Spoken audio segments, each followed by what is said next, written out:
Come on, put 'em together tonight.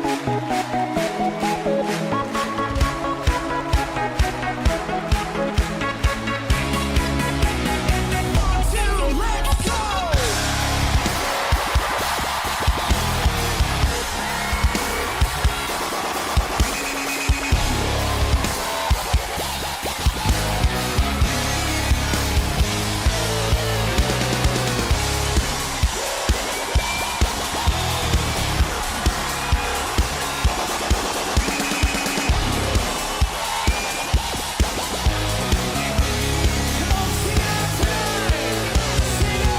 Everybody, give it up for Jesus. Give him glory, for he has redeemed us. Everybody, give it up for Jesus. Praise his name. Everybody, give it up for Jesus. Give him glory, for he has redeemed us. Everybody, give it up for Jesus. Praise his name. Everybody, give it up for Jesus. Give him glory, for he has redeemed us. Everybody, give it up for Jesus. Praise his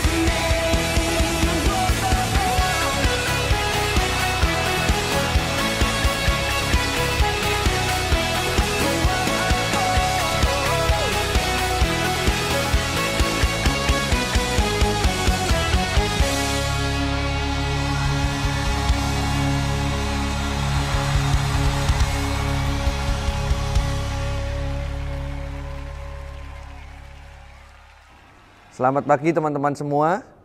Sungguh sebuah anugerah yang indah kita boleh beribadah kembali bersama-sama. Pada pagi hari ini ibadah kita dilandaskan di dalam pertolongan Tuhan yang menciptakan langit dan bumi. Turunlah kiranya atas kita sekalian berkat dari Allah Bapa, Allah Putra dan Allah Roh Kudus. Amin. Selamat pagi jemaat sekalian yang dikasihi oleh Tuhan. Untuk rekan-rekan pemuda ataupun remaja yang sedang mengikuti ibadah ataupun sedang menonton ibadah pada pagi hari ini. Teman-teman, kita bersyukur gak terasa ya. Hampir 1 tahun lebih kita sudah melakukan aktivitas kita dengan cara yang baru, dengan keadaan yang baru. Semua hal serba baru teman-teman. Tapi bagaimana dengan kasih Tuhan? Selama ini yang menyertai kita, selama kurang lebih hampir 1 tahun lebih ini.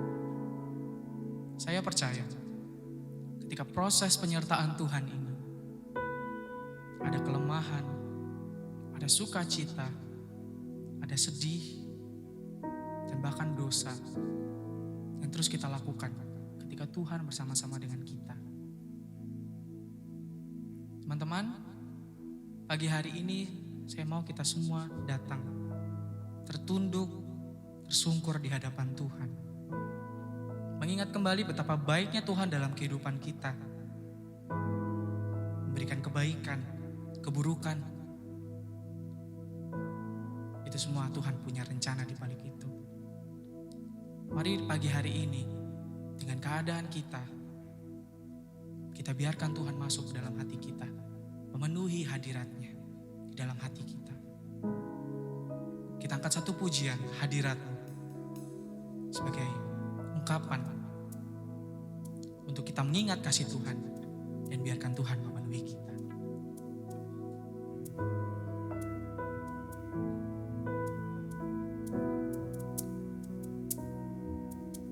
Tuhan hadir di bait kudusnya, saat umat mencari wajahnya, berseru, berdoa, bersujud menyembah, dan menikmati kehadirannya. Tuhan Tuhan mau dekat dengan umatnya, yang datang dengan senang hatinya, berseru, berdoa, bersujud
satu dalam doa.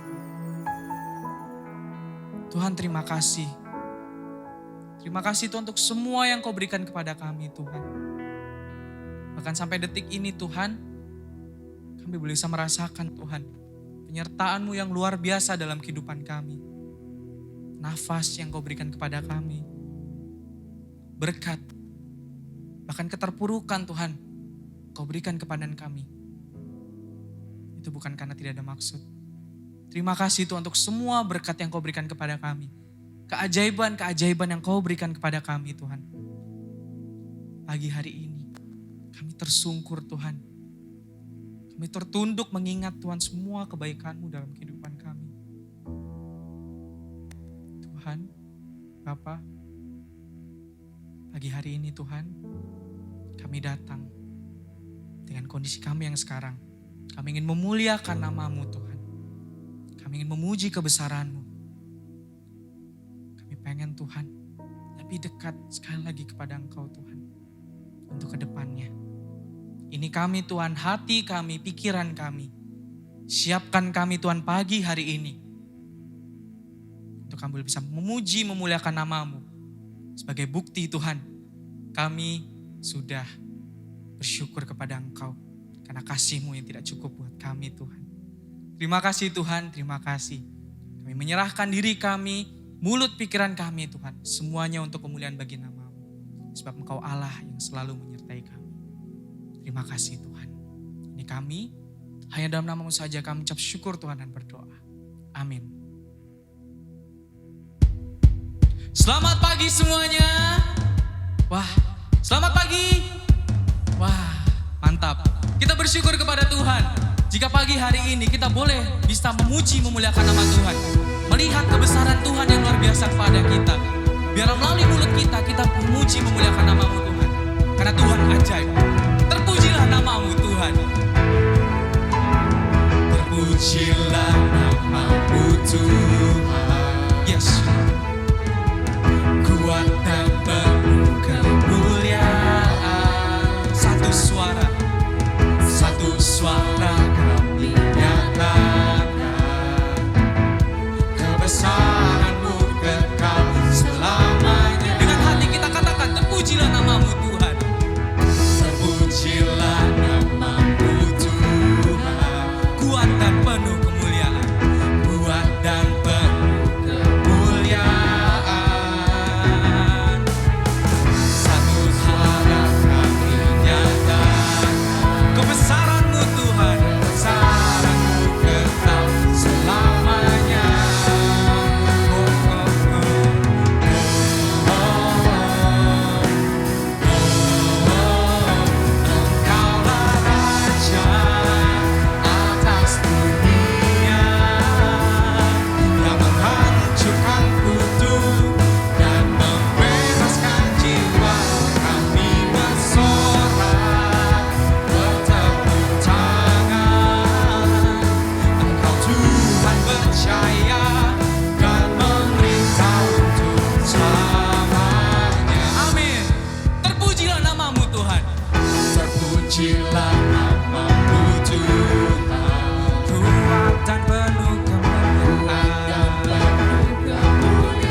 Kesetiaan. Teman-teman, kata kesetiaan kayaknya gak familiar buat kita. Kenapa saya bilang kayak gitu? Kita selalu melakukannya. Terkadang kita juga mengatakan kata kesetiaan itu ke pacar kita, mama papa, teman, atau siapapun. Teman-teman, berbicara tentang kesetiaan. Bagaimana kesetiaan kita di dalam Tuhan. Sampai detik ini. Kita berproses sepanjang waktu ini. Ketika kita tahu Tuhan itu baik terhadap kehidupan kita. Memberikan semua yang kita perlukan. Tapi saya yakin. Kita tahu sampai detik ini pun. Dari awal ibadah kita sudah menyadari bahwa Tuhan baik kepada kita. Memberikan yang kita cukup. Dengan cukup sampai detik ini.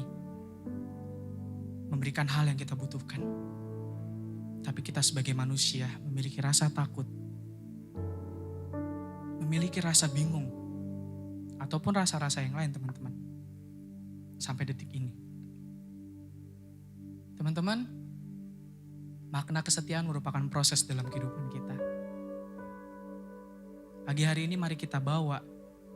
Ketika kita sudah mengerti, kita memuji memuliakan nama Tuhan. Saya pengen kita kembali merenung. Memikirkan apa yang menjadi pergumulan kita sampai hari ini. Dan menyerahkannya kepada tangan kasih Tuhan. Sebab Dia Allah yang setia kepada kita. Bahkan lebih dekat dari baju yang kita pakai. Teman-teman, sambil kita memikirkan pokok doa kita pada pagi hari ini, mari kita angkat satu pujian. Tetap setia. Biar melalui pujian ini, Tuhan, kita membiarkan Tuhan untuk menyelidiki hati kita. Untuk kita tetap setia kepada Tuhan sampai mau kita mati. Makasih untuk semua kasih.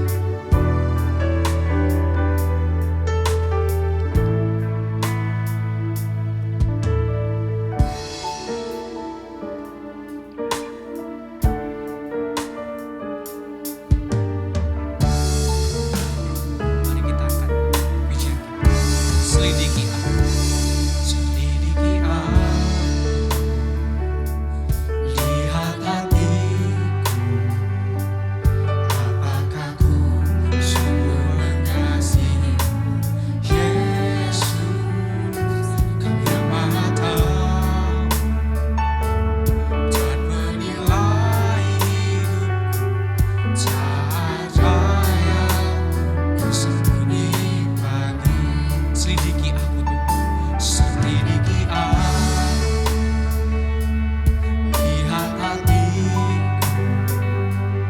Apakah ku sungguh mengasihi Yesus? Kau yang Maha Tahu dan menilai hidupku. Tak ada yang tersembunyi bagi. Mari kita katakan, telah kulihat kebaikan-Mu yang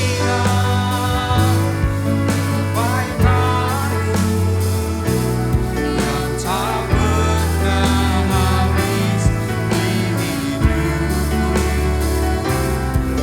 Berjuang sampai akhirnya Kau dapati yang tetap setia. Terima kasih. Ini kami, selidiki kami. Selidiki aku. Lihat hatiku.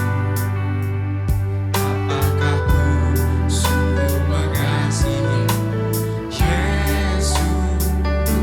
Kau yang Maha Tahu dan menilai hidupku. Tak ada yang tersembunyi bagi.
berikan kepada teman-teman. Saya pengen kita sebentar berdoa untuk diri kita masing-masing. Bersyukur kepada Tuhan bahwa Tuhan hadir dalam kehidupan kita. Mari kita ambil waktu sebentar berdoa bersyukur dan memikirkan kasih Tuhan sekali lagi sejenak dan pergumulan kita. Saya berikan waktu kita untuk berdoa.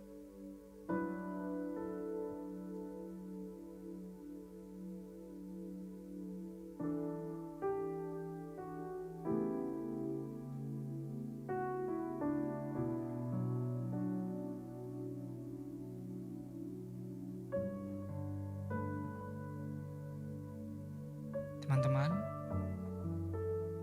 mari kita berdoa untuk beberapa pokok doa yang ada. Yang pertama, mari kita berdoa untuk kondisi pandemi sekarang, yang dimana Tuhan memberikan suatu bukti kasih-Nya lewat vaksin yang ada. Mari kita satu dalam doa. Tuhan, terima kasih Tuhan untuk berkat-Mu. Untuk sampai detik ini Tuhan, kami boleh merasakan kasih setia-Mu. Bahkan di tengah kesibukan kami boleh bisa berdoa hari ini Tuhan. Tuhan, izinkan kami berdoa pagi hari ini. Untuk negara kami Tuhan. Tidak hanya negara kami, tapi berbagai negara di luar sana Tuhan. Yang terdampak corona Tuhan. Tuhan, kami bersyukur jikalau ada titik temu di sini Tuhan. Di mana vaksin sudah dibuat. Walau kami tahu Tuhan, hasilnya tidak bisa 100%. Tapi kami percaya di persen-persen sisanya. Dan sebelumnya pun Tuhan tetap berkarya di sana. Berikan kami kekebalan tubuh Tuhan. Untuk kami boleh bisa menjalani kehidupan kami dengan baik. Berikan kami kesehatan yang tepat Tuhan. Untuk kami boleh bisa menjalani kehidupan kami. Jikalau masih ada rasa takut Tuhan, buat kami Tuhan. Ajar kami supaya kami bisa menyerahkan hidup kami Tuhan. Melalui kondisi seperti ini Tuhan. Kami menyerahkan untuk efektivitas dari vaksin ke depannya. Biar Tuhan saja yang membantu. Dan Tuhan berkati obat ini. Tuhan, kami juga mau berdoa hari ini Tuhan. Untuk kami semua di tengah kesibukan kami. Kami lelah, kami capek dengan kehidupan kami Tuhan. Kami bingung harus apa. Tuhan, jikalau kami atau mulut-mulut yang sudah berdoa tadi ada yang berkata demikian Tuhan. Tuhan, bantu kami Tuhan. Berikan kami ketenangan hati. Berikan kami kerinduan Tuhan untuk lebih dekat kepada Tuhan. Setiap waktu. Melalui masa pandemi. Kami berdoa untuk diri kami Tuhan. Dan untuk sekitar kami, untuk semua orang Tuhan. Bantu kami, sertai kami, berikan kami ketenangan. Dalam kami menjalankan aktivitas kami. Dan kami boleh bisa memandang Tuhan terus-menerus dalam kehidupan kami. Entah kami yang bekerja, kami yang kuliah. Tuhan, bantu kami Tuhan. Supaya kami bisa selalu memandang Tuhan melalui apa yang kami kerjakan Tuhan. Karena kami tahu Tuhan selalu menyertai kami dan memberkati pekerjaan yang kami lakukan untuk Tuhan. Tuhan, kami juga berdoa hari ini Tuhan, kami rindu untuk apapun yang terjadi ke depannya Tuhan. Mungkin hati kami sedang gundah segala macam Tuhan. Tapi kami yakin hari ini ketika Tuhan memenuhi kami Tuhan, tiada yang mustahil. Tuhan akan selalu menyertai kami. Selalu memberikan kami berkat. Tuhan, kami juga berdoa untuk negara kami, tempat kami tinggal ini. Segala macam problema kami tahu Tuhan. Tapi kami percaya Tuhan ada di sana. Menyelesaikan semua permasalahan. Dan Tuhan pakai kami Tuhan. Dan buat kami jangan mengeraskan hati kami. Tapi kami boleh bisa keluar menjadi contoh bagi orang-orang di luar sana. Karena kami tahu kami sudah menerima kasih itu dari Tuhan. Ajar kami Tuhan untuk mengerti langkah kami selanjutnya. Kami juga mau berdoa Tuhan untuk keluarga kami. Mungkin yang terdampak corona, Kau berikan kesehatan, Kau berikan pemulihan Tuhan. Dan Kau nyatakan rencanamu bagi keluarga-keluarga yang ada ini Tuhan. Supaya kami tidak putus asa, tapi kami menyerahkan hidup kami. Karena Karena kami tahu, bahkan dalam kesakitan kami pun Tuhan berkarya Tuhan. Kami menyerahkan kehidupan kami selanjutnya Tuhan. Tahun ini, besok, sampai selama-lamanya. Kami percaya Tuhan punya rencana buat kami. Sampai kami mati dan Tuhan datang kedua kalinya. Tuhan akan menjadi Allah yang tetap setia bagi kehidupan kami. Ini kami Tuhan, ini pergumulan kami. Apapun yang terjadi dalam kehidupan kami percaya Tuhan selalu mengasihi kami. Dan ini pokok doa kami Tuhan. Dan bantu kami tetap setia dalam kehidupan kami ke depannya. Dan buat kami memandang kepada Tuhan. Memandang kepada kasih Tuhan. Dalam waktu-waktu ke depan. Terima kasih Tuhan, ini pokok doa kami. Dan kami berdoa menyerahkan hidup kami selanjutnya ke dalam tangan-Mu. Dalam zaman saja kami ucap syukur Tuhan dan berdoa. Terima kasih Tuhan. Haleluya. Amin. Mari kita angkat satu pujian ini. Dari refnya saja, sembari kita mengingat kasih Tuhan. Telah kulihat kebaikan-Mu yang tak pernah habis di hidupku. Ku berjuang sampai akhirnya Kau dapati aku tetap setia. Sekali lagi kita katakan. Telah kulihat kebaikan-Mu yang tak pernah habis di hidupku. Ini kami Tuhan. Ku berjuang sampai akhirnya Kau dapati tetap setia. Ku berjuang sampai akhirnya Kau dapati aku tetap setia.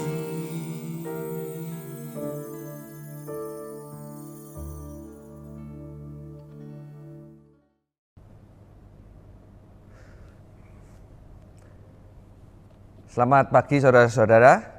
Sebelum kita mendengarkan firman Tuhan, mari kita berdoa terlebih dahulu. Bapa di dalam kerajaan surga, kami bersyukur kami boleh memuji Tuhan. Dan saat ini kami akan mendengarkan firman Tuhan.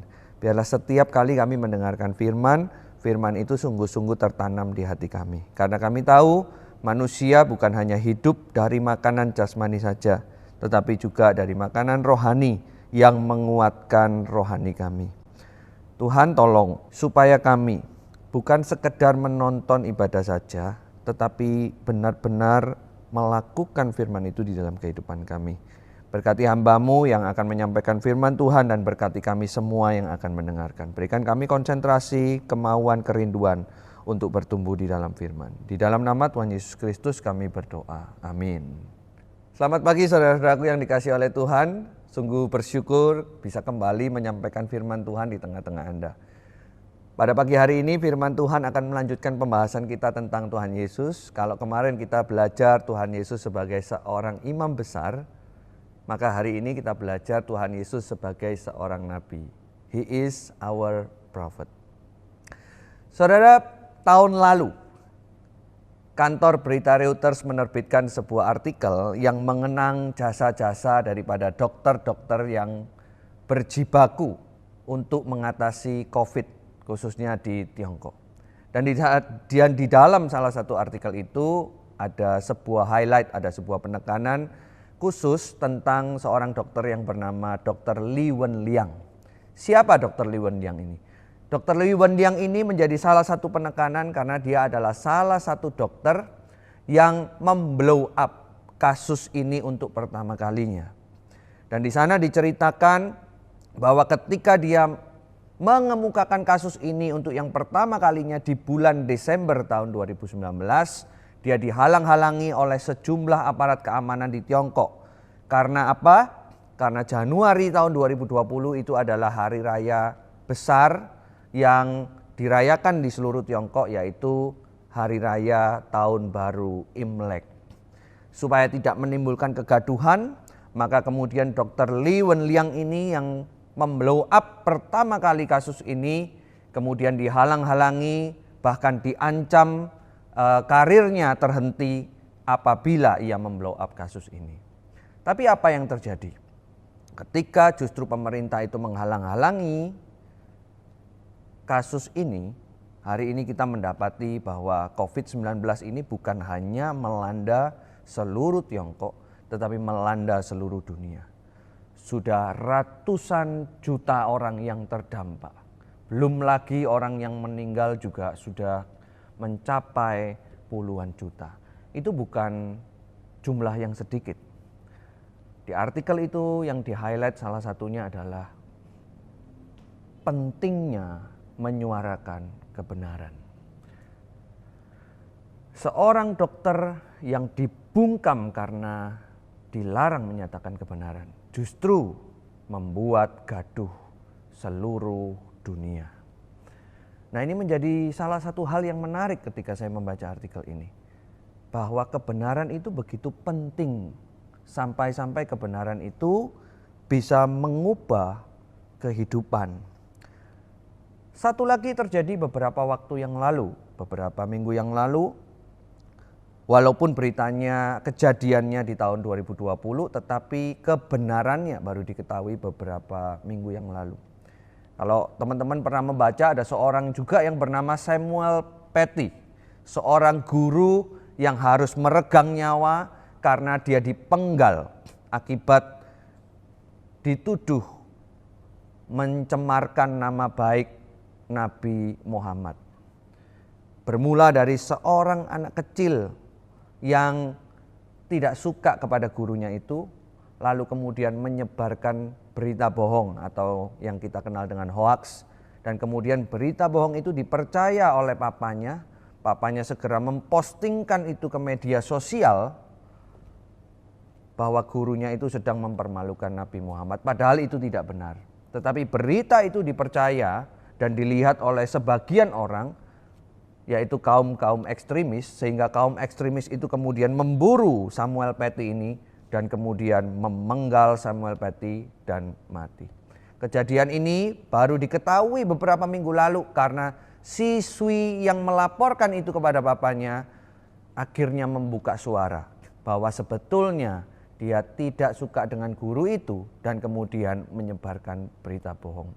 Saudara, dari dua kisah ini kita belajar sesuatu. Belajar apa? Bahwa menyuarakan kebenaran itu penting. Seseorang yang mengatakan kebenaran itu sama dengan seseorang yang mendukung terciptanya kehidupan. Sebaliknya, seseorang yang mengatakan kebohongan atau hoax itu menyebabkan kematian. Saudara, kita sebagai orang-orang Kristen tentu harus menjunjung tinggi kebenaran. Tentu harus membelanya dan menyatakannya kepada semua orang. Kita dipanggil bukan untuk diam, bukan untuk menyebarkan berita bohong. Kita dipanggil untuk menyuarakan kebenaran. Kalau kita yakin bahwa kebenaran itu adalah kehidupan dan kebohongan itu adalah kematian, maka kita dipanggil untuk menyuarakan kebenaran itu. Hari ini setidaknya ada dua hal yang bisa kita pelajari dari Tuhan Yesus mengenai menjunjung tinggi sebuah kebenaran. Yang pertama yang kita bisa pelajari dari Tuhan Yesus adalah orang yang menjunjung tinggi kebenaran itu berani menegur dosa. Orang yang menjunjung tinggi kebenaran itu berani menegur dosa. Mari kita membuka satu bagian firman Tuhan yang terambil dari Yohanes pasal yang keempat, ayat yang ke-25 hingga ayat yang ke-26. Demikianlah firman Tuhan. Jawab perempuan itu kepadanya, "Aku tahu bahwa Mesias akan datang yang disebut juga Kristus. Apabila ia datang, ia akan memberitakan segala sesuatu kepada kami." Kata Yesus kepadanya, "Akulah dia yang sedang berkata-kata dengan engkau." Saudara, Tuhan Yesus memberikan teladan kepada kita tentang menegur dosa. Ia bukan saja datang sebagai raja yang memerintah dunia atau imam yang menebus dosa. menjadi pengantara kita antara Allah dan manusia, tetapi ia juga datang sebagai nabi, yaitu orang yang menyuarakan kebenaran. Dalam ayat yang kita baca, kita belajar, kita tahu bahwa Tuhan Yesus sedang menyatakan kebenaran. Di dalam konteks Yohanes pasal 4, ini adalah cerita yang seringkali kita dengar juga di sekolah minggu, bahwa Tuhan bertemu dengan perempuan Samaria, perempuan berdosa. Tuhan Yesus sangat mengasihi perempuan Samaria itu. Ini terbukti bahwa dia mau bergaul dengan perempuan Samaria itu, menyapa perempuan Samaria itu, dan kemudian bercakap-cakap dengan perempuan Samaria itu. Tetapi Tuhan Yesus tidak berhenti sampai di sana. Ketika ia bertemu dengan perempuan itu, maka Tuhan Yesus juga bertanya, panggillah suamimu. Saudara, kata-kata ini bukan sekedar Tuhan Yesus tidak tahu siapa suaminya atau menyuruh secara literal memanggil, tidak. Tetapi kalimat ini mau menyatakan kebenaran bahwa Tuhan Yesus tahu apa yang dilakukan perempuan ini, walaupun Tuhan Yesus juga mengasihi dia. Di balik kasihnya Tuhan Yesus kepada perempuan Samaria ini, ia sebetulnya juga menegur perempuan Samaria ini bahwa apa yang dilakukannya itu bukanlah kehendak Tuhan. Apa yang dilakukannya itu sebuah hal yang harus diselesaikan dan diakhiri, karena itu adalah dosa. Maka kemudian di ayat yang ke-25 ini ia menyatakan dirinya bahwa ia adalah Mesias. Ia adalah nabi yang dijanjikan di dalam perjanjian lama, yang bisa menebus dosa. Kita belajar dalam minggu lalu bahwa Tuhan Yesus sebagai seorang imam yang membuat manusia datang kepada Allah secara langsung. Betul, perempuan ini dikasihi dan kemudian dia bisa bertobat, dia bisa datang kepada Allah secara langsung. Tetapi ketika Tuhan Yesus mengatakan Mesias akan datang, akulah dia yang sedang berkata-kata dengan engkau, itu juga menunjukkan sebuah panggilan, penyataan kebenaran Allah. Bahwa orang yang mau melihat, menerima Mesias, dia dikasihi oleh Allah dari semua apa yang dilakukannya. Tetapi orang itu juga harus kembali kepada kebenaran itu untuk masuk di dalam hadirat Allah. Tuhan Yesus mengasihi, tetapi Tuhan Yesus juga menyatakan kebenaran itu dengan gamblang. Agar perempuan ini dikasihi oleh Tuhan, lalu kemudian berubah, bertobat dari kehidupan yang lama. Saudara, saya suka sepak bola dan saya punya pemain favorit saya. Dia adalah pemain yang terkenal, yang kita kenal dengan CR7 alias Cristiano Ronaldo. Saudara, ketika mengikuti pemain favorit saya ini sejak dari remajanya, sejak dari umur 18, kita akan mendapati bahwa Cristiano Ronaldo ini punya gaya permainan yang berbeda. Berbeda dengan lawan mainnya yang sering disandingkan, yaitu Lionel Messi, yang kalau kita perhatikan dari masa remajanya, gaya bermainnya itu sama. Kalau Lionel Messi itu suka meliuk-liuk melewati lawan dan kemudian mencetak gol, maka Ronaldo ini sedikit berbeda. Pada awal permainannya di klub lamanya, yaitu Manchester United atau Real Madrid pada awal-awal, dia bukanlah seorang pencetak gol yang subur, tetapi dia adalah pemain sayap, pemain winger yang kemudian suka meliuk-liuk di lapangan, melewati 1-2 orang, kemudian memberikan umpan kepada pemain depan atau striker, dan kemudian striker itu akan melanjutkan mencetak gol. Tetapi Ronaldo punya dua gaya main yang berbeda. Kalau tadi di klub lamanya dia adalah sebagai winger, maka di klub barunya, baik itu di Juventus maupun Real Madrid, dia adalah seorang striker murni yang bukan meliuk-liuk melewati 1-2 pemain lawan, tetapi sangat tajam ketika menerima bola, baik itu sundulan, kaki kiri maupun kaki kanan. Nah, ketika memperhatikan perubahan ini, ada seorang reporter yang kemudian pernah bertanya kepada salah seorang rekan daripada Cristiano Ronaldo di klub lamanya di Manchester United, yaitu Rio Ferdinand, yang kemudian bertanya kepada dia, kenapa gaya main Ronaldo bisa berubah? Tidak semua orang atau tidak semua pemain bola yang mengubah gaya permainannya justru di tengah-tengah puncak permainannya. Kenapa Ronaldo berubah? Nah, satu kali ketika diwawancara ini Rio Ferdinand memberikan satu jawaban yang buat saya cukup menggelegar gitu ya. Dia berkata di dalam satu latihan Ronaldo itu pernah menangis gitu. Dan di dalam latihan itu, itulah yang mengubah nasib permainannya ke depan. Apa yang terjadi di dalam latihan itu? Rio Ferdinand mengungkapkan bahwa di salah satu latihan di klub lamanya Manchester United, ketika dia berlatih untuk kemudian meliuk-liuk melewati lawan, ada seorang rekan lainnya yang bernama Ruud van Nistelrooy yang kemudian melihat Ronaldo dan kemudian tidak suka kepada Ronaldo. Nah, kita tahu pada waktu itu orang ini yang bernama Ruud van Nistelrooy ini adalah striker yang sangat-sangat subur dan disegani pada waktu itu. Dan ketika melihat Ronaldo latihan, dia justru tidak suka. Dia berkata kepada Rio Ferdinand yang pada waktu itu seorang kapten, dia berkata kepada dia, kenapa anak ini ada di dalam klub ini? Kita tidak butuh pemain yang suka meliuk-liuk, kita butuh pemain yang bisa mengumpan dan mencetak gol. Nah, ketika Ronaldo mendengar itu, maka itu menjadi sebuah titik balik. Titik balik bahwa ada orang yang kemudian mengungkapkan yang terpenting di dalam permainan bola itu bukan meliuk-liuk dan melewati lawan. Tetapi yang terpenting itu adalah mencetak gol. Dan suara daripada Van Nistelrooy itu terngiang di dalam batin Ronaldo yang membuatnya menangis dan mengubah gaya permainannya sampai saat ini.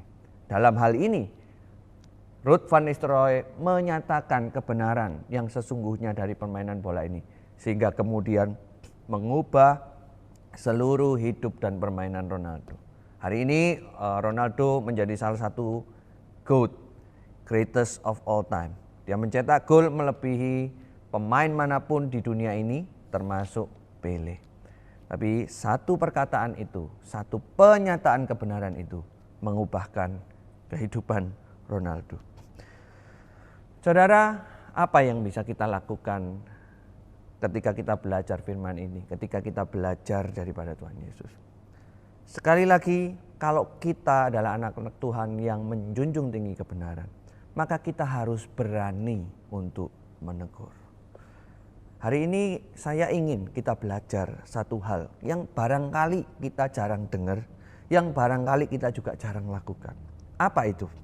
Berani untuk menegur. Saudara, seringkali kita sebagai anak-anak Tuhan ketika melihat seorang melakukan dosa, kita diam saja bukan? Kita berpikir, oh itu kalau orang lain melakukan dosa ya itu urusannya orang lain, itu bukan urusan saya.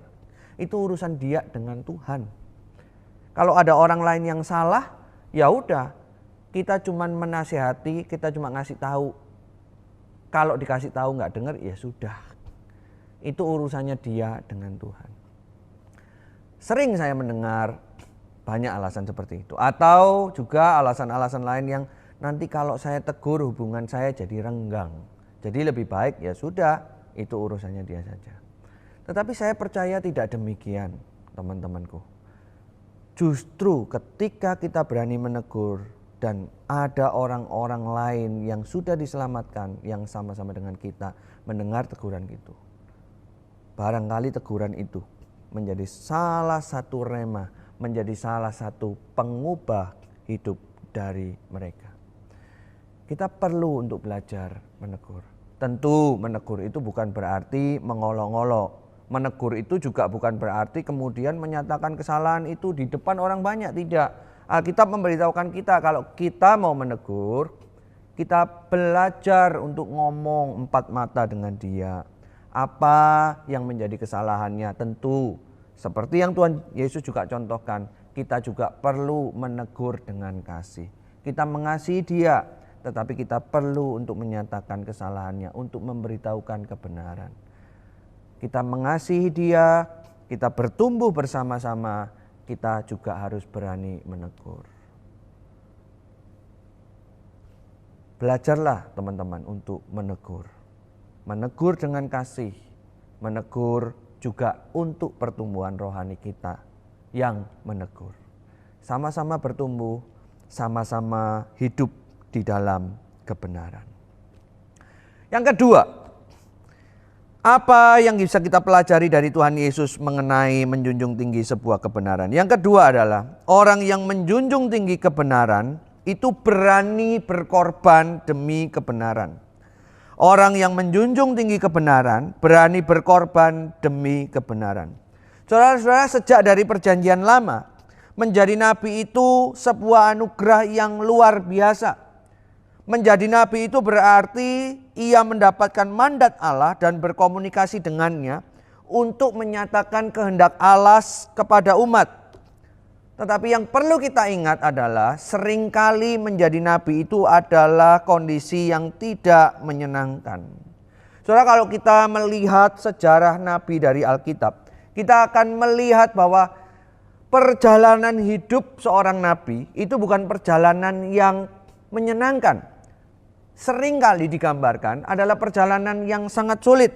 Kita lihat seorang Abraham yang harus pergi dari tanah kelahirannya menuju ke Kanaan dengan berbagai kesulitan. Kita lihat seorang yang bernama Musa menyatakan hukum Allah di tengah-tengah umat, tetapi menyatakan hukum Allah di tengah-tengah umat yang tegar tengkuk. Bukan umat yang mendengar, tetapi umat yang penuh dengan tegar tengkuk. Kita lihat juga Yesaya yang menurut sejarah gereja mati digergaji. Kita membaca dari kitab Yeremia, seorang nabi ini dipenjara di bawah tanah sampai hampir mati. Kita juga belajar pada Alkitab, Nabi Yunus diutus kepada bangsa Niniwe yang jahat.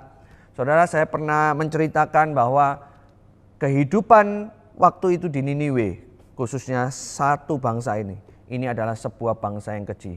Bangsa Niniwe ini adalah bangsa yang suka menjajah bangsa lain, dan di tengah-tengah ia menjajah itu seringkali mereka memamerkan tubuh orang-orang yang dijajah itu di tengah-tengah masyarakat. Entah itu orangnya digantung, entah itu orangnya ditombak dan sebagainya. Itu sebuah perbuatan yang sangat keji, dan Yunus diutus ke sana. Kemudian kita juga melihat Nabi Hosea, bagaimana seorang nabi harus menikahi perempuan sundal. Yohanes Pembaptis tinggal di gurun dan hidup dengan sederhana. Kita melihat semua hampir banyak nabi. Semua itu hidup dengan tidak menyenangkan. Maka kemudian saya merenungkan seorang yang dipanggil untuk menjadi nabi, seorang yang mau menyuarakan kebenaran, itu juga berani berkorban. Saudara, hari ini kita mau belajar daripada Tuhan Yesus, seorang nabi agung. Kita juga melihat bukan, bagaimana seorang Allah yang berada di tempat paling tinggi mau datang ke tempat yang paling rendah. Bukan hidup di dalam kemewahan, tetapi justru hidup di dalam kemiskinan dan hidup di dalam kesulitan. Mari kita membuka satu bagian firman Tuhan yang terambil dari Ibrani pasal yang pertama, ayat yang pertama hingga ayat yang kedua. Setelah pada zaman dahulu Allah berulang kali dan dalam berbagai cara berbicara kepada nenek moyang kita dengan perantaraan nabi-nabi, maka pada zaman akhir ini ia telah berbicara kepada kita dengan perantaraan anaknya, yang telah ia tetapkan sebagai yang berhak menerima segala yang ada. Oleh dia Allah telah menjadikan alam semesta. Ia adalah cahaya kemuliaan Allah dan gambar wujud Allah, dan menopang segala yang ada dengan firman-Nya yang penuh kekuasaan. Dan setelah ia selesai mengadakan penyucian dosa, ia duduk di sebelah kanan yang maha besar di tempat yang tinggi. Saudara, Tuhan Yesus yang adalah Tuhan juga berani berkorban untuk menyuarakan kebenaran. Ia dicambuk, ia difitnah, ia ditindas dan ia disalib untuk mati bagi engkau dan saya. Ia adalah seorang nabi yang menyuarakan kebenaran. Kalau hari ini kita mau belajar daripada Tuhan Yesus, maka kita mau menyuarakan kebenaran walaupun kita pun harus sama seperti Tuhan Yesus, yaitu berkorban. Saudara, seorang yang bernama Dietrich Bonhoeffer adalah seorang hamba Tuhan yang mengasihi Tuhan. Di tengah-tengah zamannya pada waktu itu Nazi berkuasa, ia menyuarakan kebenaran. Ia tidak setuju dengan apa yang Nazi lakukan, yaitu membantai orang-orang Yahudi pada waktu itu yang dianggap bersalah atas apa yang terjadi di negeri Jerman. Ia memandang itu tidak sesuai dengan firman Tuhan. Maka pada waktu itu ketika gereja diam saja atau gereja mendukung pemerintahan Hitler, di tengah-tengah semuanya itu dia menolak. Dia berani menyuarakan kebenaran. Dia berani berbeda dengan gereja-gereja di Jerman. Yang pada akhirnya ia harus dihukum gantung. Waktu prajurit Nazi itu menghukum gantung, prajurit Nazi itu sempat memberikan komentar. Saya melihat tahanan ini paling berbeda dengan tahanan yang lain. Karena tahanan ini, yaitu Dietrich Bonhoeffer itu, ketika digantung, dia siap untuk digantung dan kemudian mati dengan senyuman. Saudara, orang-orang seperti ini, orang-orang yang menyuarakan kebenaran dan berani berkorban. Saudara, belum lagi kita melihat bagaimana orang-orang Kristen mula-mula yang menyuarakan kebenaran, yang memegang teguh imannya, dan kemudian harus mati meregang nyawa dengan cara yang mengenaskan. Tetapi mereka akan mendapatkan upahnya. Hari ini bagaimana dengan kita? Apakah kita berani menjunjung tinggi kebenaran walau harus berkorban? Ataukah kita hidup sebagai anak-anak Tuhan ikut-ikutan? Kita bukan menyuarakan kebenaran lagi, tetapi mengkompromikan kebenaran, kita ikut-ikutan. Saudara, kita belajar kalau kebenaran itu membawa sebuah kehidupan. Kalau kebenaran itu bisa mengubahkan banyak orang, maka kita juga diminta untuk hidup di dalam kebenaran itu.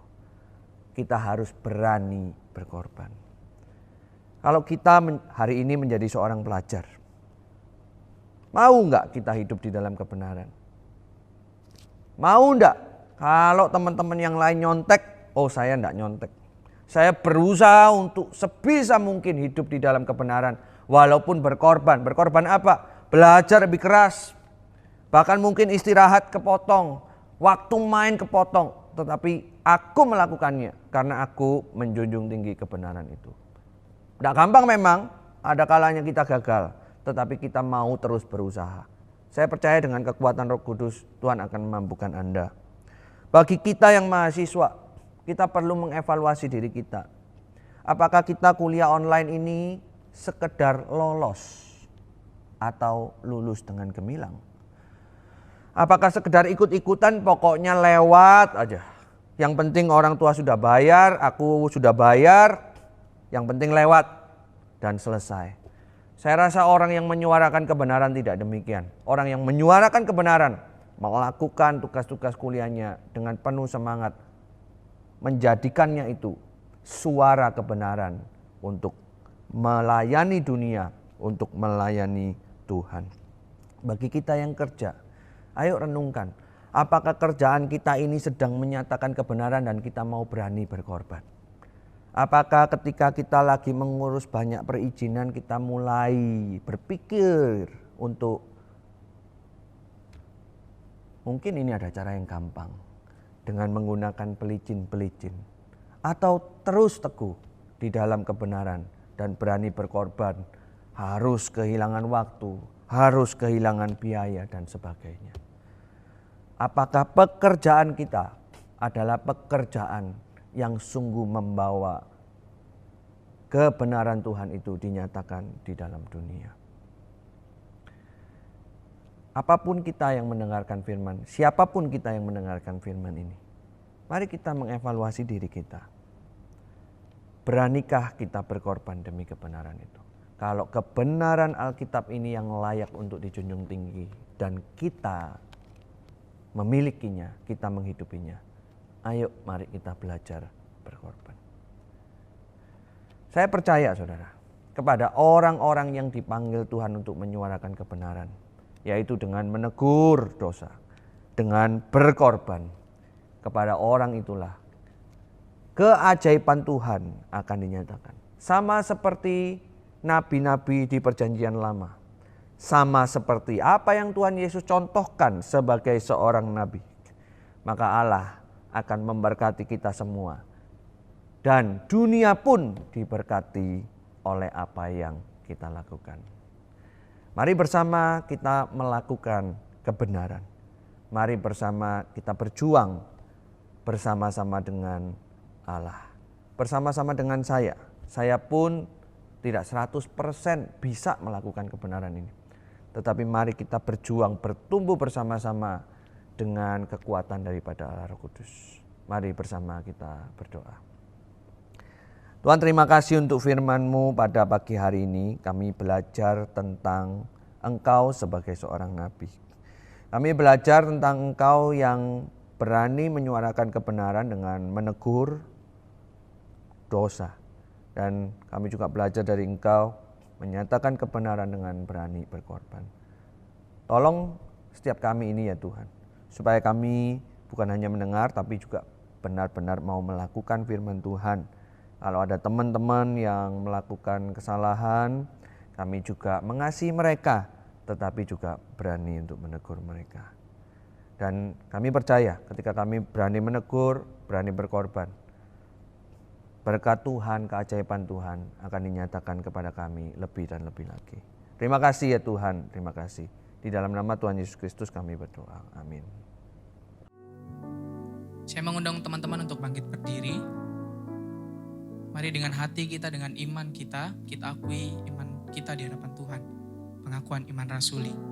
Aku percaya kepada Allah, Bapa yang Maha Kuasa, Khalik langit dan bumi, dan kepada Yesus Kristus, anaknya yang tunggal, Tuhan kita, yang dikandung dari Roh Kudus, lahir dari anak darah Maria, yang menderita sengsara di bawah pemerintahan Pontius Pilatus, disalibkan, mati dan dikuburkan, turun ke dalam kerajaan maut.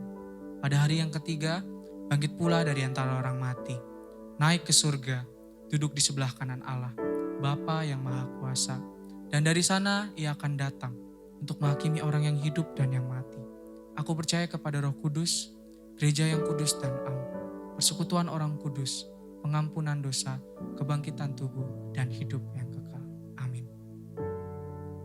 Teman-teman silakan duduk. Saya undang kita semua bangkit berdiri. Kita akhiri ibadah kita dan kita menerima berkat yang daripada Tuhan.